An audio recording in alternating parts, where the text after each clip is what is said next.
नमस्कार दोस्तों।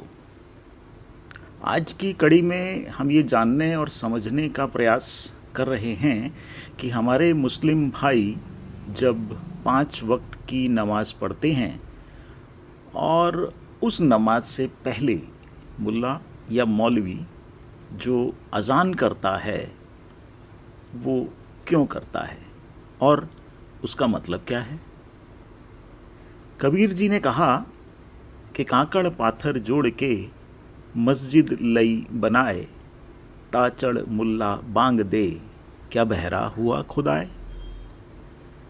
एतराज़ अजान पर नहीं, लाउड स्पीकर पर है। असल में हज़रत मोहम्मद साहब के समय जब नमाज फ़र्ज़ हुई तो लोगों को इबादत के लिए बुलाने के वास्ते अजान की शुरुआत की गई। जब नमाजियों को बुलाने की बात हुई तो किसी ने कहा नगाड़ा बजाया जाए, किसी ने कहा तुरही घंटा आदि बजाया जाए, लेकिन हज़रत मोहम्मद साहब ने कहा इससे लोगों को परेशानी होगी। पैगंबर मोहम्मद किसी को कष्ट नहीं देना चाहते थे, इसलिए किसी भी तकनीक को नहीं अपनाया। आज Britain, Germany, Netherland, Switzerland, Austria, France, Norway, Belgium और नाइजीरिया के लागोस या अन्य शहरों में स्पीकर पर अजान के लिए ध्वनि की सीमा तय है। दुबई, तुर्की, मोरक्को में अजान के लिए लाउड स्पीकर का प्रयोग नहीं होता। इज़राइल में भी पाबंदी है। 2017 में भारत में पहली बार सोनू निगम जो एक सिंगर हैं ने इस पर आपत्ति उठाई थी। आपत्ति अजान पर नहीं, लाउड स्पीकर पर थी। 15 मई 2020 में इलाहाबाद उच्च न्यायालय ने अपने निर्णय में लाउड स्पीकर से अजान पर रोक को सही बताया।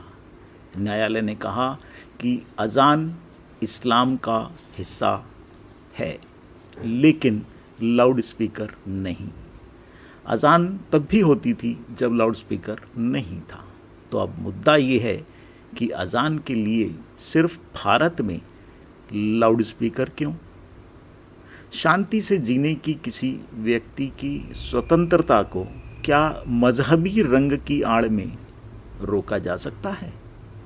क्या लाउड स्पीकर पर अजान देना इस्लाम और शरिया का हिस्सा है भी या नहीं?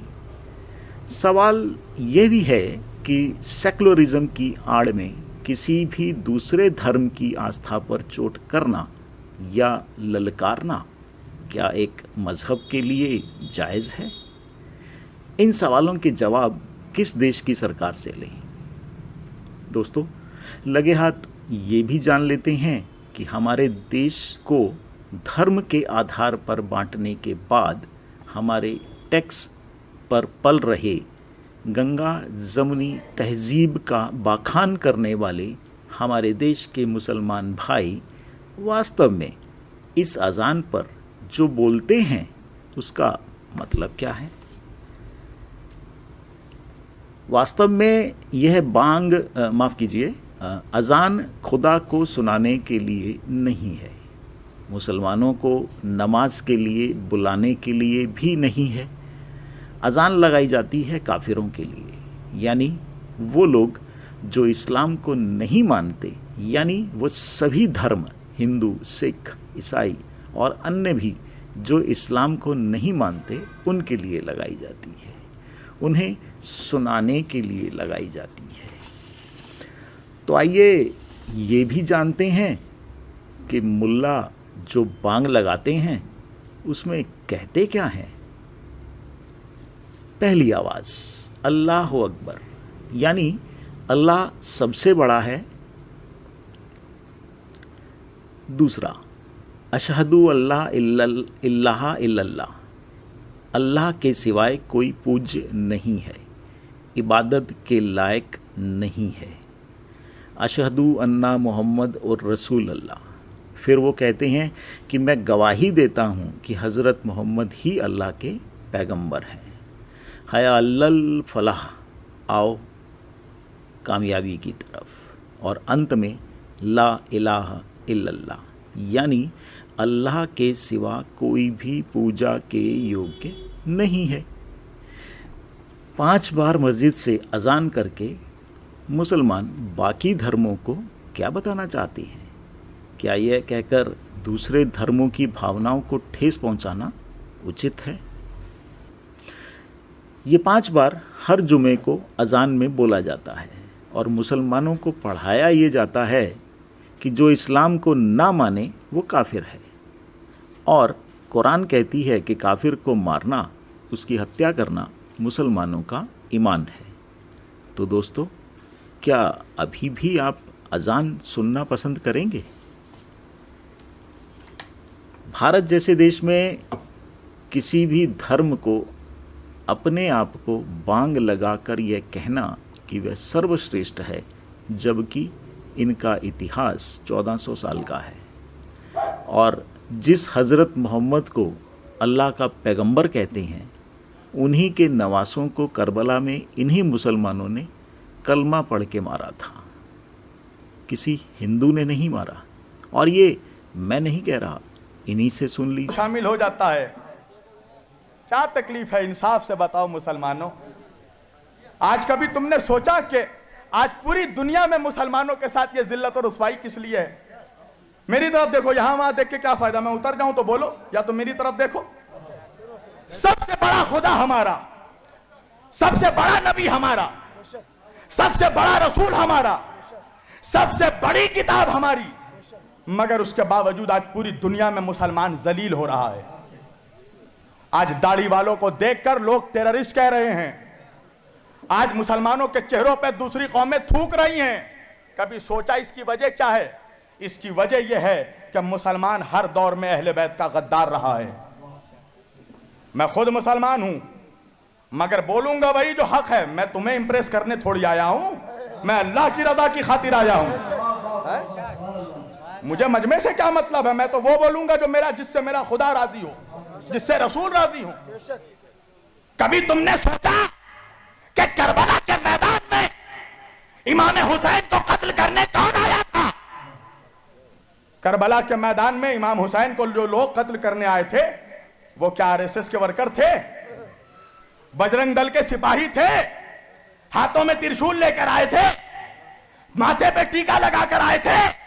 भगवा चोला पहनकर आए थे? कहा नहीं, हुसैन को कत्ल करने वाला कोई हिंदू नहीं था, कोई बजरंग दल नहीं था, कोई आरएसएस नहीं था। हुसैन को जितने लोग कत्ल करने आए, उनमें से कोई हाफिज था, कोई कारी था, कोई मुफ्ती था, कोई मौलवी था। और कलमा पढ़ कर अपने नबी के नवासे को कत्ल किया। अल्लामा इकबाल ने कहा कि क्या तमाशा हुआ इस्लाम की तकदीर के साथ, क्या तमाशा हुआ इस्लाम की तकदीर के साथ, कत्ल शब्बीर हुए नारे तकबीर के साथ। हुसैन का ज़बा करने वाला हर हर महादेव का नारा नहीं लगा रहा था, अल्लाह अकबर का नारा लगा रहा था।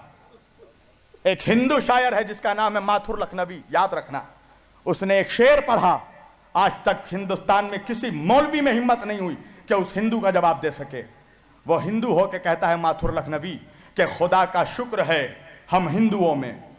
देखो एक हिंदू क्या कहता है, कहता है खुदा का शुक्र है हम हिंदुओं में कोई शब्बीर का कातिल नहीं है। वो कहता है देखो हम काफिर हैं, बुत परस्त हैं, सारी खराबियां हम में हैं, मगर हमने नबी के नवासे को कत्ल नहीं किया। ऐ मुसलमानों, तुम हाफिज हो, तुम कारी हो, तुम मौलवी हो, तुम मुफ्ती हो, मगर तुमने कलमा पढ़ कर अपने नबी के नवासे को कत्ल किया। बताओ, है कोई जवाब? है कोई जवाब? आज देखो 1400 साल हो गया, कितना बड़ा जुल्म है। कल भी अहले बैत पे जुल्म हुआ, आज भी अहले बैत पे। देखो तुम अहले बैत का जब जुलूस जलसा करो, अहले बैत का जिक्र करो, ताजिया उठाओ, अलम उठाओ, देखो कोई हिंदू ऑब्जेक्शन नहीं करेगा, कोई सिख ऑब्जेक्शन नहीं करेगा। ऑब्जेक्शन कौन करेगा? मुसलमान करेगा, कलमा पढ़ने वाला करेगा। हम नहीं जुलूस उठने देंगे, नहीं अलम उठने देंगे। तो ये आले मोहम्मद से तुम्हारी जो ये दुश्मनी है, अल्लाह ने तुम्हें जलील कर दिया पूरी दुनिया में, और इसी तरह जलील होते रहोगे, हर जगह मार खाओगे तुम।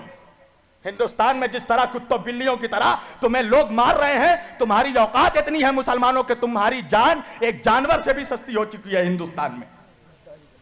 एक जानवर की वजह से मुसलमानों को एक भीड़ मार के निकल जाता है, कोई इंसाफ करने वाला नहीं है।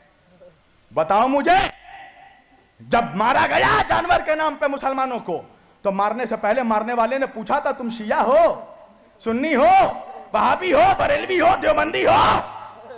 मारने वाला नहीं सोचता कि वहाबी है, बरेलवी है, मुफ्ती है, क्या है, कुछ नहीं सोचता। वो तो ये देखता है कि मुसलमान है। तुम्हारी हैसियत एक जानवर के जान से भी कम हो चुकी है। कभी सोचा बैठकर इंसाफ से, कभी सोचना कि रीजन क्या है, वजह क्या है? वजह है अहले बैत की गद्दारी, वजह है नबी की आले पाक की गद्दारी। तुम्हें अहले बैत के जिक्र से तुम्हारे सीनों में पॉइजन दौड़ जाता है? अहले बैत का जिक्र होने से, हुसैन का जिक्र होने से तुम्हें तकलीफ होती है? कभी सोचा कि हुसैन कौन है? हुसैन वो है कि जिसके लिए नबी ने फरमाया अल हुसैन मिन्नी व अना मिनल हुसैन, हुसैन मुझसे है, मैं हुसैन से हूं। अल्लाह अकबर। जन्नत जाना चाहते हो? 70 हूरों, यानी जिसको ये पैगंबर मानते हैं, जब ये इस पैगंबर के ना हुए तो आपके कैसे हो सकते हैं? तो क्या अभी भी आप अजान सुनना पसंद करेंगे? पैगंबर मोहम्मद कहते हैं अल्लाह नीयत को कबूल करता है, दिखावे और शोर शराबे को नहीं। और रही बात सरकार की, क्योंकि सरकार का अर्थ ही है कि वह सज्जनों में, सोसाइटी में साहस का संचार करे। अन्य धर्मों के लिए शांति और सुरक्षा की गारंटी सरकार और प्रशासन की जिम्मेदारी है।